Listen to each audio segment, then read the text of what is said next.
और AK सिंह, और आज एक बहुत ही इम्पोर्टेंट लाइब्रेरी साइंस में जो चीज़ आती हैं उसे देखेंगे। और रेफरेंस मैंने जो लिया है वो है उत्तराखंड ओपन यूनिवर्सिटी UOU का जो रेफरेंस है। ये आपको UOU यानी कि उत्तराखंड ओपन यूनिवर्सिटी की साइट पर भी मिल जाएंगी अगर आप इसे डिटेलली पढ़ना चाहते हैं, क्योंकि जो भी उत्तराखंड ओपन यूनिवर्सिटी है, वर्धमान महावीर ओपन यूनिवर्सिटी है, इग्नू है, ठीक है, और कौन सी बची हमारी राजश्री टंडन है। तो इस तरह से जितनी भी आपको ओपन यूनिवर्सिटी है उनकी बुक आपको स्टडी मटेरियल आपको फ्रीली आपको साइट पर जाके पढ़ने के लिए मिल जाएगा।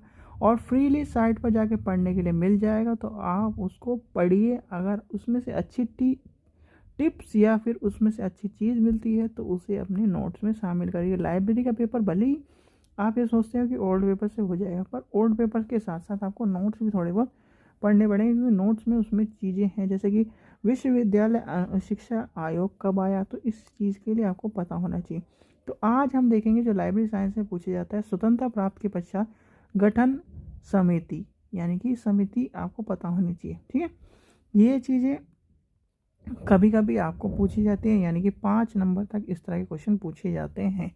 और खासकर हम कर रहे हैं NVS और KVS और DSSS क्वेश्चन, तो उसमें से आपको हर हालत में पूछे जाएंगे, क्योंकि आपको बच्चों के लेवल में, और बच्चों के लेवल में होती है शिक्षा का स्तर आपको 1 से 12 तक का शिक्षा का स्तर में सारे जो चीज़ें हैं वो आएंगी ही आएंगी, यानी कि शिक्षा कैसी थी, किस तरह की थी, इसके आपको पता होना चाहिए। तो चलिए, सबसे पहला आता है विश्वविद्यालय शिक्षा आयोग, तो वो था 1948 से लेकर 1949 तक। भारत शिक्षा की स्वतंत्रता के पश्चात 1948 में श्री राधाकृष्ण अध्यक्षता में विश्वविद्यालय की स्थापना हुई। आपसे पूछा जाता है क्वेश्चन, यानी कि ये पूछा जाता है कि भारत की स्वतंत्र, ये आपको एक तो राधा स्वामी पता होना चाहिए, सॉरी राधा कृष्ण पता होना चाहिए, और कृष्ण अध्यक्षता किसने की, विश्वविद्यालय शिक्षा आयोग की स्थापना किसने की, तो राधा कृष्णन ने की थी, यानी कि ये कॉन्सेप्ट, तो ये कॉन्सेप्ट आपको पता होना चाहिए। अध्यक्षता पूछी जाती है, इसमें से और कुछ भी इम्पोर्टेंट नहीं है हमारे लाइब्रेरी साइंस से रिलेटेड। आपको क्वेश्चन क्या मिलेगा, यानी कि क्वेश्चन मिलेगा, इतना आपको पता होना चाहिए, 1948 में राधा कृष्णन ने की अध्यक्षता में विश्वविद्यालय शिक्षा आयोग की स्थापना हुई। ये जो लाइन है हमारे लाइब्रेरी साइंस के लिए इम्पोर्टेंट है, और हमारे लिए इसमें से कुछ इम्पोर्टेंट नहीं है, ठीक है। इसलिए मैं कहता हूँ आपको छोटी छोटी चीज़ों में से आपको पता होना चाहिए। अब आगे चलते हैं। प्रत्येक विश्वविद्यालय पुस्तकालय होना अनिवार्य था। इसमें क्या बताया था, पुस्तकालय होना अनिवार्य कर दिया गया था, यानी कि आपसे पूछा जाए कि कब अनिवार्य करा जाए, तो वो थी सबसे पहली समिति, यानी कि 1948 की जो समिति राधाकृष्ण वाली, उसमें शैक्षिक कार्य है तो शिक्षक व विद्यार्थियों के लिए पुस्तकालय और शोध, यानी कि आपने देखा होगा PhD के लिए जो बच्चे बाहर जाते थे तो उसका कॉन्सेप्ट छोटा हटा के इंडिया में ये कॉन्सेप्ट इसलिए करा था क्योंकि जब उनकी थीसिस होगी, रिसर्च करेंगे तो उनकी थीसिस वगैरह रखने के लिए जगह होनी चाहिए, और थीसिस रखने की जगह होती है लाइब्रेरी, यानी कि लाइब्रेरी में आपको थीसिस सारी मिल जाएंगी। देखिए, अगर आप यूनिवर्सिटी लेवल में हैं तो यूनिवर्सिटी लेवल में आप देखेंगे कि तो सेंट्रल लाइब्रेरी में और आपके डिपार्टमेंट लाइब्रेरी में मिल जाएगी। पर अगर आप सभी डिपार्टमेंट की देखना चाहते हैं तो सेंट्रल लाइब्रेरी चल जाए। सेंट्रल लाइब्रेरी में आप किसी भी डिपार्टमेंट की एक कॉपी, जैसे आपने XYZ कोई भी स्टूडेंट है तो आपको उसकी यूनिवर्सिटी में डिपार्टमेंट में मिलेगी और सेंट्रल लाइब्रेरी में मिलेगी उसकी कॉपी एक। चलिए आगे चलते हैं। आगे क्या कह रहा है, इसमें इस आयोग ने सबसे अच्छा संतुष्ट पुस्तकालय के संस्थान के पूरे बजट में से 6% या फिर 40 रुपये प्रति छात्र का हिस्से की बात कही गई थी, यानी कि अनुदान की बात कही गई थी इसमें। और एक चीज़ और, यानी इस संदर्भ में सामान्य ग्रंथ एवं अच्छे प्रकाशन के लिए प्रत्येक 5 वर्ष में विशिष्ट, यानी कि देखिए इम्पोर्टेंट पॉइंट है, ये क्वेश्चन आपसे पूछा गया है, नेट में भी 2 बार क्वेश्चन पूछा गया है और एक बार DSSB या फिर KVS में से भी क्वेश्चन पूछा गया। आपसे क्वेश्चन क्या पूछा जाएगा, तो ये पूछा जाएगा जो आयोग था उसमें 6% या 40% की जो छात्र की हिस्सेदारी थी, इस वो कब आई थी, तो वो आई थी आपको पता होना चाहिए पहले ही उसमें, चलिए आगे चलते हैं। आगे कह रहा है पुस्तकालयों के लिए छात्रों के कम से कम 12 घंटे खुले होने चाहिए। क्या कह रहा है? कम से कम 12 घंटे खुले होने चाहिए। एक एक चीज़ आपको जो इम्पोर्टेंट है वही बता रहा हूँ, फालतू की चीज़ें नहीं बतानी, क्योंकि टाइम कम है और फालतू की चीज़ें बता के हमें स्टूडेंट का नुकसान नहीं करना है। लाइब्रेरी का मतलब ही होता है टाइम सेविंग, यानी कि हमने कल पढ़ा 5 लॉज ऑफ लाइब्रेरी, उसमें भी क्या कहा है? समय बचाओ, समय बचाओ। चलिए अगला है केंद्रीय पुस्तकालय में विभागीय पुस्तकालय, यानी कि सेंट्रल लाइब्रेरी में आपको पता ही है कि ये चीज़ें होती हैं, ये इम्पोर्टेंट नहीं है हमारे। आयोग में मुक्त प्रवेश प्रणाली ओपन एक्सेस सिस्टम की प्रणाली करा गया, यानी कि हम ओपन एक्सेस प्रणाली आपसे पढ़ रहे थे। चलिए आपसे एक क्वेश्चन पूछता है, अगर आपने 5 लॉज ऑफ लाइब्रेरी पढ़े हैं कल, तो ओपन एक्सेस जो प्रणाली है वो कौन से लॉ में है, यानी कौन से लॉ में बताई गई है, वो बात कही है। देखिए पहले ये लाइब्रेरी होती थी, आपको अभी भी बहुत सारी लाइब्रेरी में जाना होता है, किताब का नाम लिखना होता है, ऑथर का नाम लिखना होता है, तब आपको वो किताब मिलती है। इस तरह की प्रणाली को हटाकर ओपन एक्सेस प्रणाली की बात कही गई। चलिए आगे चलते हैं। आगे क्या करा? आगे हमारे ये कर्मचारियों के लिए है, यानी कि पुस्तकालय कर्मचारी होने चाहिए, इस तरह की बात कही। पुस्तकालय अध्यक्ष यानी लाइब्रेरियन को छात्र छात्राओं के पढ़ने की रुचि पैदा करनी, यानी कि लाइब्रेरियन का काम है कि बुक इकट्ठी, यानी कि बुक इशू करना नहीं है। तो जो नई बुक आती है उसको आपको बताना है कि आज ये नई बुक आई है बच्चों, ये बुक आपके सिलेबस के अकॉर्डिंग है या फिर आपके अकॉर्डिंग टू जो आप इंफॉर्मेशन चाहते हैं उसके अकॉर्डिंग है। लाइब्रेरियन का ये काम होता है आज की डेट में भी। बहुत से स्टूडेंट ये सोचते हैं कि लाइब्रेरी का कोर्स कर लिया, नौकरी पा ली और आराम से लाइब्रेरी में बैठे। अगर आप जैसे गुड टीचर के लिए आप उसको मोटिवेट करेंगे, तो ऐसे ही एक अच्छे लाइब्रेरियन का गुण होता है कि आप उसे मोटिवेट करें कि आप इस किताब को पढ़िए, आपको इस इंफॉर्मेशन को इस किताब में ढूंढने की ज़रूरत नहीं है। यानी कि आप XYZ किताब पढ़ रहे हैं, इसमें इंफॉर्मेशन नहीं है, आप YZ किताब पढ़िए तो आपको ये इंफॉर्मेशन मिल जाएगी। ठीक है, ये चीज़ें कही गई है। तो फिर आगे कम से कम विश्वविद्यालय में पुस्तकालय विभाग की स्थापना होनी चाहिए, यानी कि पुस्तकालय विभाग जो है उसकी स्थापना होनी चाहिए। फिर आता है हमारा माध्यमिक शिक्षा आयोग, यानी कि माध्यमिक शिक्षा आयोग की क्या है? माध्यमिक शिक्षा आयोग किसने कहा है? यानी कि सेकेंडरी एजुकेशन कमीशन। या आपको एक चीज़ और बता एक चीज़ आपसे बता दूं कि जो इसका जो कॉन्सेप्ट है माध्यमिक शिक्षा, तो ये है मुदालियर कमीशन के नाम से भी जाना जाता है। तो ये आपसे पूछा जाता है कि किसको जाना जाता है।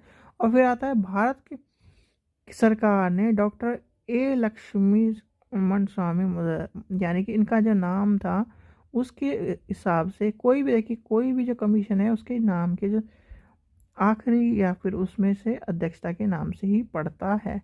तो ये दो क्वेश्चन हमारे इंपॉर्टेंट है, यानी कि पहली लाइन आपको कमीशन का नाम और दूसरी किस मतलब उनके अध्यक्ष कौन थे।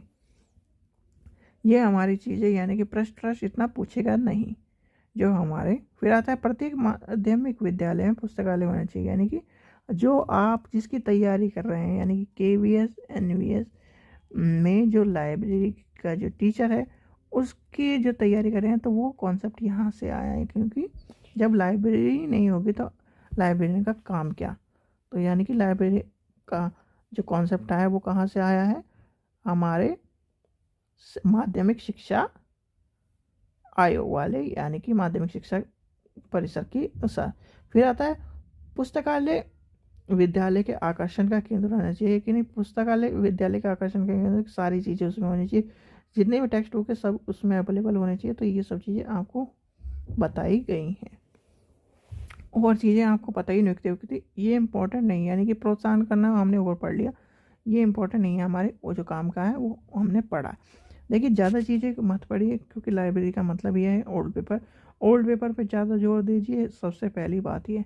फिर आता है विश्वविद्यालय अनुदान आयोग ग्रंथालय समिति, यानी कि आपसे समिति पूछा जाता है कि कब आएगी, तो ये है 1957। इस चीज़ का ध्यान रखें, इसमें से कोई भी इम्पोर्टेंट नहीं है। हाँ एक चीज़ इम्पोर्टेंट है, ये प्रत्येक छात्र पर 15 रुपये और शिक्षक पर 200 रुपये का हिसाब से पुस्तकालय अनुदान, ये इम्पोर्टेंट है। और ये क्वेश्चन भी पूछा गया, जैसे पहले क्वेश्चन क्या था, जो हमने ऊपर क्वेश्चन देखा था उसमें आपको पता चलिए, अगर आप वीडियो ध्यान से देख रहे हैं तो उसमें बताइए कितने रुपए की बात कही, यानी कि कितने रुपए, यानी कि रुपए की बात की गई थी छात्र के लिए और टीचर के लिए, यानी कि बजट कितने रुपए का था। इम्पोर्टेंट ये था इसमें, और कोई इम्पोर्टेंट नहीं है, या सब चीज़ें नॉर्मल है कि विश्वविद्यालय के पाठ्यक्रम से होना चाहिए, स्नातक होना चाहिए, ये सारी चीज़ें होनी चाहिए कि लाइब्रेरी कोर्स शुरू किया, ये सब चीज़ें आपको इम्पोर्टेंट नहीं है, ठीक है। फिर आता है ये वाली बात, क्वेश्चन पॉइंट नंबर डे देखते हैं। महाविद्यालय विश्वविद्यालय पुस्तकालय के लिए वित्त का भारत का 1/5 एवं 4/5 के अनुपात से प्रादेशिक शिक्षा यूजीसी के वाहन करेगा, यानी कि यूजीसी की बात करने की बात की, ये इम्पोर्टेंट है, इम्पोर्टेंट लगा लीजिए। जो इम्पोर्टेंट है वही बता रहा हूँ, सारी बुक पढ़ने की ज़रूरत नहीं है। इम्पोर्टेंट अपनी कॉपी में लिख लीजिए अगर आप नोट्स बना रहे हैं लाइब्रेरी की तैयारी के लिए। तो फिर आता है भारत सरकार द्वारा स्थापित पुस्तकालय परामर्शदाता समिति, यानी कि परामर्शदाता समिति। तो आपको पता होना चाहिए कब आई, तो ये है 30 वर्ष कार्यक्रम की बात है, यानी इस समिति में पुस्तकालय विकास की योजना 30 वर्ष कार्यक्रम तैयार किया गया, यानी कि 30 वर्ष के लिए तैयार किया है। और इसके अध्यक्ष, समिति के अध्यक्ष कौन थे? SR रंगानाथन जी थे, इसलिए इसे ये इम्पोर्टेंट होती है, ठीक है। चलिए, आपसे पूछा जाता है SR रंगानाथन जी किस समिति के अध्यक्ष थे, तो वो होते भारत सरकार द्वारा स्थापित पुस्तकालय परामर्श समिति, यानी कि इसके लिए आपको, और इसमें तैयार किया गया 30 वर्ष के लिए तैयार किया गया था विकास योजना। चलिए आगे चलते हैं, आगे क्या कहा गया है। इसमें पुस्तकालय की स्थापना विकास किया डॉक्टर रंगनाथन जी ने, इतने में की थी, यानी कि कितने कर दी। फिर आता है जो इम्पोर्टेंट आता है, भारत के प्रत्येक राज्य में पुस्तकालय अध्ययन समिति होनी चाहिए, ये क्वेश्चन इम्पोर्टेंट है। आपसे एक क्वेश्चन पूछता हूँ मैं, पुस्तकालय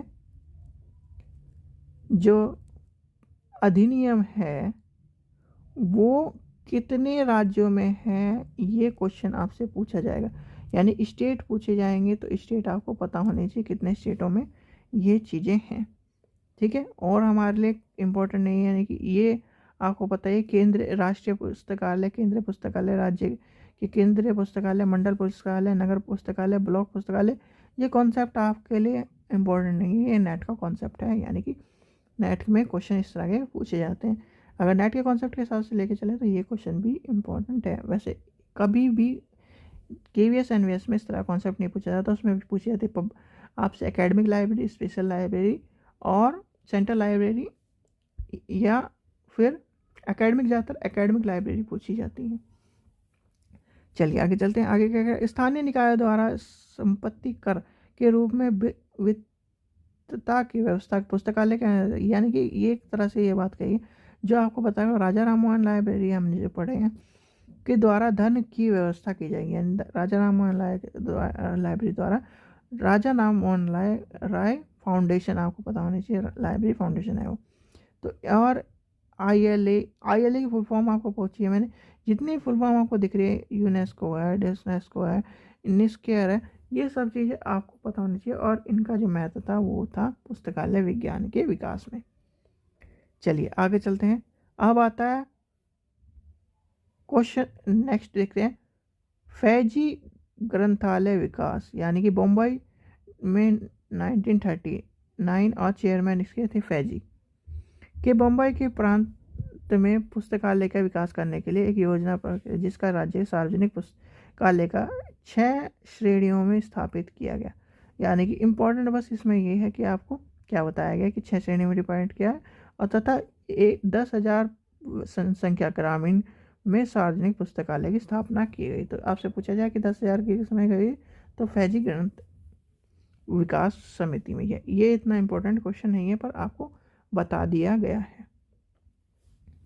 चलिए आगे चलते हैं, आगे आता है जो इम्पोर्टेंट है वो देखिए, ये आता है क्वेश्चन, देखिए तमिलनाडु ग्रंथालय पुनर्गठन समिति, ये पूछा जाता है तमिलनाडु ग्रंथालय पुनर्गठन समिति कब आई थी, तो वो था 1974। अध्यक्ष कौन थे?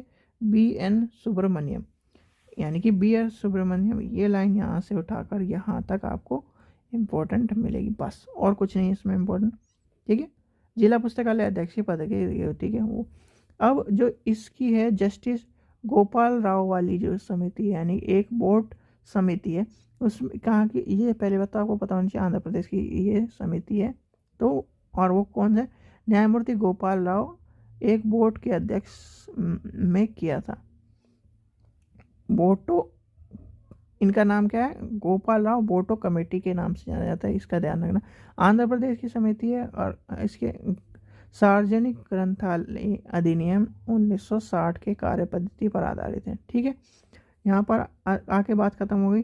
फिर आई कि इस समिति ने व्यक्तिगत यानी कि प्राइवेट लाइब्रेरी का कॉन्सेप्ट को शामिल किया था। यानी कि प्राइवेट लाइब्रेरी, जैसे आपने देखा होगा कि आज के टाइम पे प्राइवेट लाइब्रेरी बहुत सारी है, तो वो कॉन्सेप्ट शुरू किया था, इस बात को कहा गया। यानी कि इसमें जो बात बताई गई थी आपको, एक तो समिति का नाम, कोई भी समिति का नाम होना चाहिए, वर्ष होना चाहिए, और किसने शुरू करी, अध्यक्षता, ये आपको पता होना चाहिए, बस।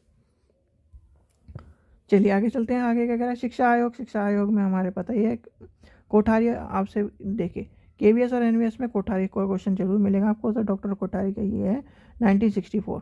ठीक है, और हमारे पुस्तकालय से संबंधित क्वेश्चन क्या है, पुस्तकालय संबंधित है, यानी कि पुस्तकालय अनुदान का आकलन प्रत्येक छात्र को 200 रुपये और शिक्षक के 300 रुपये के आधार पर बांटा गया। 200-300 रुपये यानी कि छात्र का, स्टूडेंट का और टीचर का जो अलग अलग जो रेशियो है वो आपको पता होना चाहिए। क्वेश्चन कई बार पूछे जाते हैं, कोई सी भी समिति का नाम दे देगा और आपसे पूछ लेगा। ठीक है, ये आगे क्वेश्चन, हमारे क्वेश्चन जो ये चीज़ें हैं वो इम्पोर्टेंट नहीं, समय समय पर बढ़ते गए ये तो चलो। फिर आता है सबसे इम्पोर्टेंट, राजा राम मोहन राय लाइब्रेरी यानी कि पुस्तकालय फाउंडेशन की बात आती है। इम्पोर्टेंट है, राजा राम मोहन राय लाइब्रेरी फाउंडेशन कब आया, तो वो है 1972 में। तो राजा राम मोहन राय लाइब्रेरी भारत सरकार के सांस्कृतिक विभाग के अंदर, देखिए ऑटोनोमस इंस्टीट्यूशन है। आपसे पूछा जाता है राजा राम मोहन राय लाइब्रेरी या फिर लाइब्रेरी का जो विभाग है वो किसके अंडर आता है, तो वो आता है सांस्कृतिक विभाग के अंदर। सांस्कृतिक विभाग को रट लीजिए, सांस्कृतिक विभाग के अंडर ही जो लाइब्रेरी जितनी भी हैं वो कार्य करती हैं। फिर आता है इसका गठन कब हुआ, 72 में, हमने ऊपर पढ़ लिया 72 में हुआ था।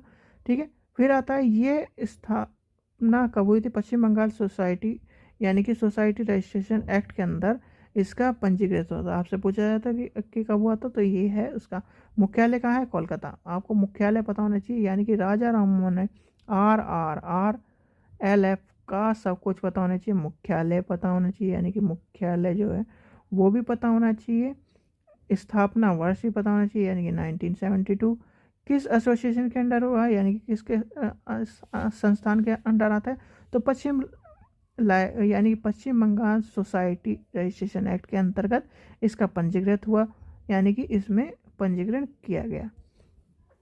फिर आता है, चलिए आगे आता है, ये किसके लिए काम होता है, तो ये होता है स्टेट की जो ये पुस्तकालय योजना समिति है उसके लिए। आपसे फिर दोबारा पूछ रहा हूँ, कितने हमारे पास कितनी समिति, सॉरी कितने स्टेट पुस्तकालय एक्ट हैं, यानी कि वो आपको बताना है। विभिन्न राज्यों में पुस्तकालय खोलने की बात की, ये सब चीज़ें नॉर्मल है। पुस्तकालय लाइब्रेरी पॉलिसी का निर्माण किया गया, इंपॉर्टेंट है, तो इस समिति में ही पुस्तकालय, देखिए RRRLF की जो जितनी भी चीज़ें वो सारी इंपॉर्टेंट है, और इस चीज़ का ध्यान रखना। जितने भी, देखिए मैं फिर कहूँगा, ये जो बुक है ये उत्तराखंड ओपन यूनिवर्सिटी के रेफरेंस से लिया गया है। तो उत्तराखंड ओपन यूनिवर्सिटी या फिर Vardhaman open university, Uttarakhand open university, जितनी भी यूनिवर्सिटी ओपन है और का स्टडी मटेरियल मिलता है, उसमें से जो भी अच्छी चीज़ मिले, आपके सिलेबस के अकॉर्डिंग मिले, उसे नोट कर लीजिए या फिर उसका स्क्रीनशॉट। जैसे आप, अगर आपके पास जैसे मेरे पास मान लीजिए सैमसंग या किसी भी चीज़ का फ़ोन है, तो सैमसंग के फ़ोनों में आपको पता है कि उसका स्क्रीनशॉट खींच के नोट्स बनाने की प्रक्रिया है। तो इस तरह की चीज़ें आपको पता होनी चाहिए। चलिए आगे चलते हैं। इसमें क्या क्या है, गतिविधि क्या है, पुस्तकालय के आर्थिक और सहयोग क्या गया, संगठन क्या गया, नीति बनाई गई, ये सब चीज़ें आपको पता होनी चाहिए। ये तो नॉर्मल चीज़ें हैं जो बात कही गई थी। समय बचाने के क्या है, इस तरह की चीज़ें। अब आता है पुस्तकालय राष्ट्रीय नीति, यानी कि पुस्तकालय पर राष्ट्रीय नीति कब आई, तो आपको पता है 1985 में, अक्टूबर 1985 में भारत सरकार द्वारा मानव संसाधन विकास मंत्रालय संस्कृति विभाग में, यानी हमें पता है लाइब्रेरी किसके अंदर आती है, संस्कृति विभाग के आता है। संस्कृति विभाग का है ministry of HRD, department of culture, यानी कि इसके अध्यक्ष, इस अध्यक्ष में प्रोफेसर DP चट्टोपाध्याय ने थी, यानी चट्टोपाध्याय थे। और पुस्तकालय सूची प्रणाली के राष्ट्रीय नीति, यानी कि राष्ट्रीय नीति की बात की गई, राष्ट्रीय नीति। और आपसे पूछा जाता है कि कब आई थी राष्ट्रीय नीति, पुस्तकालय राष्ट्रीय नीति कब आई, ये क्वेश्चन पूछा जाएगा। तो वो थी 85 में, यानी कि 1985 में इसमें। चलिए अब आप देखते हैं इंपॉर्टेंट जो चीज़ें हमारे लाइब्रेरी से पेपर से, तो इसमें क्या कहा गया, तो यानी कि ट्रेनिंग प्रोग्राम आयोजन किया जाए, ठीक है। फिर उसकी बात है सहयोग या प्रोत्साहन करा जाए कि लाइब्रेरी से बच्चे जुड़े, सेवा प्रदान की जाए बच्चों को, पुस्तकालय कर्मचारियों की, ये सब चीज़ें इम्पोर्टेंट थी इसमें। अब चलते हैं जो इम्पोर्टेंट है। इस प्रमुख नीति में 10 अध्याय में बांटा है, यानी कि जो चीज़ें हैं जो चीज़ें आई थी इसमें क्या क्या चीज़ें आती है, तो वो आपको बता दी। चलिए आगे चलते हैं, ये हमारे काम की चीज़ नहीं है। तो चट्टोपाध्याय समिति के प्रतिवेद का प्रारंभ कब हुआ, तो इसकी बात आती है। प्रतिवेद का जो प्रारंभ हुआ, आपको इसमें इम्पोर्टेंट जो चीज़ है वो है, इस अधिकृत समिति के अपने प्रतिवेदन का मार्च 1988 में शामिल हुआ। अखिल भारतीय पुस्तकालय सेवा की स्थापना की गई, ठीक है। फिर आयोग का गठन किया गया, ग्रंथालयों का विकास किया गया, राष्ट्रीय पुस्तकालय विकास की बात की गई। अब आती है 86 राष्ट्रीय शिक्षा नीति 86। इतना इम्पोर्टेंट है, आपको पता होना चाहिए राष्ट्रीय शिक्षा नीति कब आई थी, तो वह थी 86 में। आपको बताइए 85 में क्या है, अभी हमने पढ़ा, तो 86 में नीति आ गई थी। देखिए KVS NVS का जो पेपर दे रहे हैं, आपको शिक्षा नीति भी पता होनी चाहिए। DSSB के पेपर में शिक्षा नीति पता होनी चाहिए। तो शिक्षा नीति लेटेस्ट कौन सी है, 2021 है, 2020 है, या फिर 2022 है, ये आपको बताना है एक तो। और सबसे पहली नीति आपको बताई गई है 1986 है, फिर 1992 है, फिर 68 है, यानी कि इस तरह से चलते चल जाएंगी। फिर अब जो लेटेस्ट आई है न्यू एजुकेशन पॉलिसी, वो आपको बताना। न्यू एजुकेशन पॉलिसी से भी आपके पेपर में 5 क्वेश्चन मिलेंगे, इस चीज़ का ध्यान रखना। कोई भी ये कहे कि क्वेश्चन नहीं मिलेगा तो बेकार की बात है। न्यू एजुकेशन पॉलिसी से रिलेटेड आपको क्वेश्चन मिलेंगे, NVS में, KVS में, DSSS में, जिसकी भी तैयारी करें। और वो एग्ज़ाम आता है 1 से लेकर 12 तक के क्लास के लाइब्रेरी के में, या फिर आप चाहे बड़ी लाइब्रेरी में हो, न्यू एजुकेशन पॉलिसी के ऊपर क्वेश्चन आपको देखने के लिए मिलेगा ही मिलेगा। बेकार की बात मत करना कि क्या नाम इस तरह के क्वेश्चन नहीं आएंगे या फिर नहीं मिलेंगे। क्यों नहीं मिलेंगे भाई, न्यू एजुकेशन पॉलिसी के अंडर ही आपको पढ़ाना है, या फिर जो बच्चा है आपको उसको बुक इशू करानी है। अगर आप बड़ी लाइब्रेरी, यूनिवर्सिटी की लाइब्रेरी में, तो पढ़ाना है, और जो अगर आप छोटी लाइब्रेरी में 1 से 12 तक में, तो आपको बुक इशू करनी है। भाई न्यू एजुकेशन पॉलिसी के अकॉर्डिंग आपको पता होना चाहिए कि बच्चा किस, आप न्यू एजुकेशन पॉलिसी को नहीं पढ़े। और उसमें न्यू एजुकेशन पॉलिसी में ये कहा है कि 10वीं के बाद आप कोई से विषय ले लो, कि सब्जेक्ट कोई सा भी ले लो, साइंस के ले लो, कॉमर्स के ले लो, और आपको पता ही नहीं होगा, आप उससे जिद करे जा रहे हैं, यानी कि आप उससे जिद करे जा रहे हैं कि नहीं आप साइंस की बुक नहीं पढ़ सकते, आप आर्ट्स को, तो ये चीज़ें नहीं आएंगी। इस चीज़ का ध्यान रखें, समिति का ध्यान रखें। फिर आता है राष्ट्रीय शिक्षा नीति, आपको बता दी 92, ठीक है। संशोधन है, देखिए 86 का संशोधन 92 है। बहुत से बच्चे को 92 वाली समिति का नहीं पता, तो 92 समिति के बाद पहले 68, फिर 86, फिर 92, और जो लेटेस्ट आई है वो आपको कमेंट सेक्शन में बतानी है, नहीं तो इस तरह से तो आप अच्छी तैयारी नहीं कर पाएंगे। ये आपको पढ़ लिया 84 वाली जो समिति थी हमारा, इस योजना के अंतर्गत, यानी कि योजना जो आपको बताइए पंचवर्षीय योजना। पंचवर्षीय योजना में क्या कहा गया था, पंचवर्षीय योजना में लाइब्रेरी को पब्लिक एक्ट बना दिया था, यानी कि इसमें ग्रंथ निष्पक्ष deliver books public library act, या ये बता दिया गया था, यानी कि हमारे लिए जो इम्पोर्टेंट लाइन थे यहाँ थे। यार चलिए आगे चलते हैं। राज्य के जनपद, ये सब चीज़ें द्वितीय, यानी कि द्वितीय पंचवर्षीय योजना में क्या गया, अंतर्गत केंद्रीय, राज्य, जनपद के पुस्तकालय की स्थापना की बात की गई, यानी कि एक तरह से उनके लिए कहा गया। चलिए योजना में जो हम इम्पोर्टेंट पढ़ रहे हैं वो पढ़ लेते हैं। तृतीय पंचवर्षीय योजना में ब्लॉक की बात की गई है, यानी कि ब्लॉक के पुस्तकालय की स्थापना की गई है। फिर आता है सार्वजनिक पुस्तकालय, आपसे पूछा जाए सार्वजनिक पुस्तकालय चौथी पंचवर्षीय योजना में इम्पोर्टेंट है। फिर आता है इम्पोर्टेंट जो है नेटवर्क की बात है, डाटाबेस की बात है, वो है 9वीं पंचवर्षीय योजना में, यानी कि 9वीं पंचवर्षीय योजना में नेटवर्क की बात की, राष्ट्रीय नीति की बात की, डाटाबेस की बात की, ये सब चीज़ें आती हैं। फिर आता है 10वां में आ रहा है नॉलेज की बात की है।